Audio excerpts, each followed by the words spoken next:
அண்ணா என்னண்ணா கை போட்டு இருந்தீங்க? எங்க போனோம்? சரி வாங்க விட்டுறேன் நானு. ஐயா வியாபாரம் பண்ணி ஸ்கெட்சி வாட்டுக்கு வேணா வாங்கி ஒரு பையனை ஒரு அம்மா சேர்த்து விட்டாங்கன்னு வச்சிருந்தேன். அந்த பையனையும் காசு எடுத்துன்னு போனோம் ஏமாத்தா பொழுப்புல மட்டும் கொஞ்சனாலே ஊருக்கு அனுப்பிட்டு ஏதாவது பண்ணணும். ஊருக்கு போன எவ்வளவு?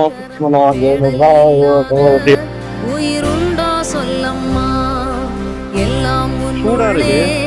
அதை தேடு கண்ணம்மா. ரெண்டு பாத்தியா குழந்தை போய் சேர்ந்து இல்லாத ஏன் என்னாச்சு? இறந்துச்சு. கால் சைஸா? ஓகேவா? மண்ணிலே ஈரமுண்டு முள்காட்டில் உண்டு. பஸ் எடுக்க போறான் நினைக்கிறேன். பார்த்து போயிடுவீங்களா ஊருக்கு? சரி நான் பார்த்து மேலே ஏறுவேன். சரி நான் பார்த்து போங்க. சரிங்களா? போயிட்டு கால் பண்ணுங்க. வரேண்ணா.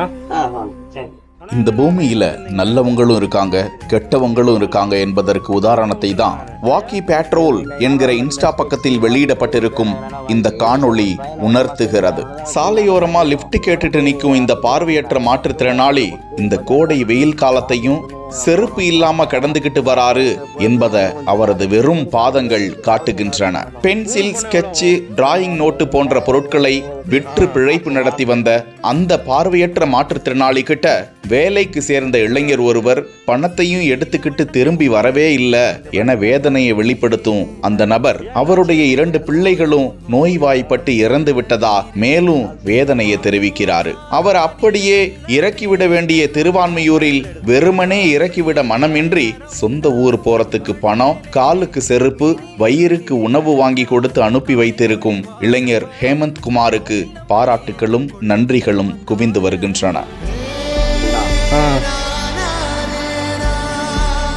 ஐயா பஸ் எடுக்க போறான் நினைக்கிறேன். பார்த்து போயிடுவீங்களா ஊருக்கு? சரி நான் பார்த்து மேலே ஏறுவேன்.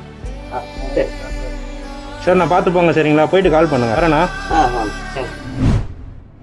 அந்த ஆகாயம் போதாத பறவை